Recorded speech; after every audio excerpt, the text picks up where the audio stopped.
Halo, pada video pembelajaran kali ini kita akan mengangkat materi kerangka berpikir dalam penelitian bersama saya Endang Setiawati, dosen pengampu mata kuliah Penelitian Pembelajaran Bahasa dan Sastra Indonesia.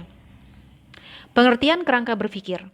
Kerangka berpikir merupakan sebuah model atau juga gambaran yang berupa konsep yang di dalamnya itu menjelaskan mengenai suatu hubungan antara variabel yang satu dengan variabel yang lainnya. Oleh karena itu, sebaiknya kerangka berpikir tersebut dibuat di dalam bentuk diagram atau juga skema, dengan tujuan untuk dapat mempermudah memahami beberapa variabel data yang kemudian akan dipelajari di tahap selanjutnya.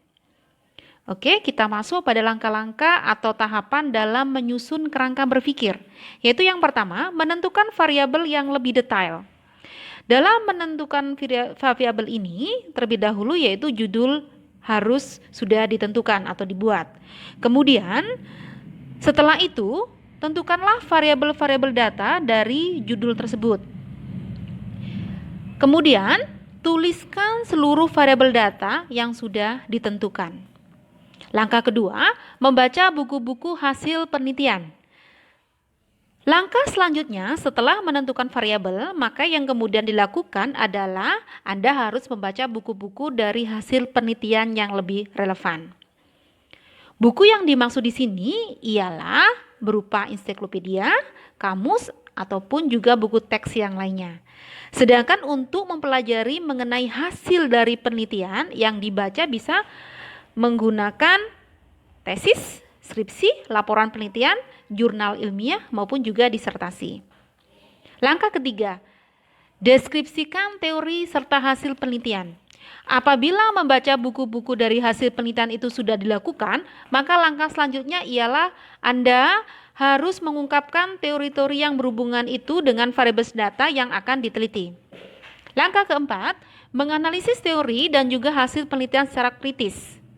Namun, di dalam proses menganalisis, seseorang peneliti tersebut bisa atau dapat mengkaji teori yang sudah ditetapkan sesuai dengan objek penelitian itu ataupun tidak. Sebab, sering terdapat teori yang berasal dari luar negeri yang kemudian tidak sesuai dengan penelitian yang terdapat di dalam negeri. Langkah kelima, menganalisis komparatif tentang teori dan hasil penelitian. Pada tahap ini, Anda kemudian harus melakukan sebuah analisis serta juga komparasi dengan cara membandingkan teori yang satu dengan yang lainnya. Hasil itu kemudian seorang peneliti tersebut bisa menggabungkan teori yang satu dengan teori yang lainnya ataupun juga dengan cara mereduksi apabila hasil analisis itu dipandang terlalu luas. Langkah keenam, sintesa kesimpulan. Setelah selesai tahap di atas, selanjutnya yang harus dilakukan oleh seorang peneliti bisa melakukan sebuah sintesa atau juga kesimpulan sementara. Perpaduan sintesa yang terjadi antar variabel akan menghasilkan beberapa kerangka berpikir yang kemudian bisa digunakan untuk kemudian merumuskan sebuah hipotesis. Langkah ketujuh, kerangka berpikir.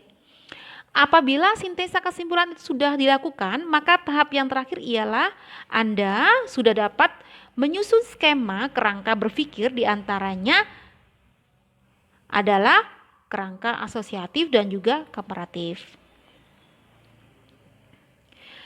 Jenis-jenis kerangka berpikir. Yang pertama yaitu kerangka teoritis. Kerangka teoritis merupakan salah satu jenis kerangka yang di dalamnya itu menegaskan mengenai teori yang dijadikan yakni sebagai landasan serta juga digunakan untuk menjelaskan fenomena yang sedang diteliti. Yang kedua yaitu kerangka operasional. Kerangka operasional ini merupakan sebuah kerangka yang di dalamnya itu menjelaskan mengenai variabel yang diperoleh dari konsep-konsep yang sudah dipilih serta juga menunjukkan adanya suatu hubungan antara variabel data tersebut. Yang ketiga yaitu kerangka konseptual.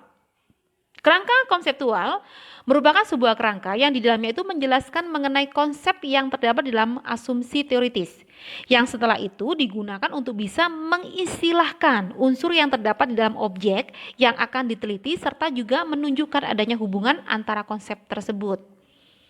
Kita masuk pada ciri kerangka berpikir.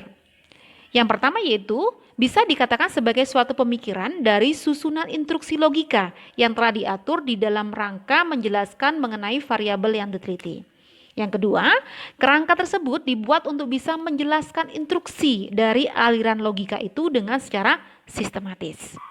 Yang ketiga, ditujukan untuk dapat menjelaskan variabel data yang sedang diteliti sehingga pengukurannya itu bisa dirinci secara relevan. 4. Di dalam kerangka berpikir tersebut juga harus menerangkan mengenai 1. Mengapa penelitian tersebut dilakukan? Yang kedua, bagaimana proses penelitian tersebut dilakukan? Yang ketiga, apa yang akan didapatkan dari melakukan penelitian itu? Yang keempat, apa hasil dari penelitian tersebut apabila sudah diperoleh?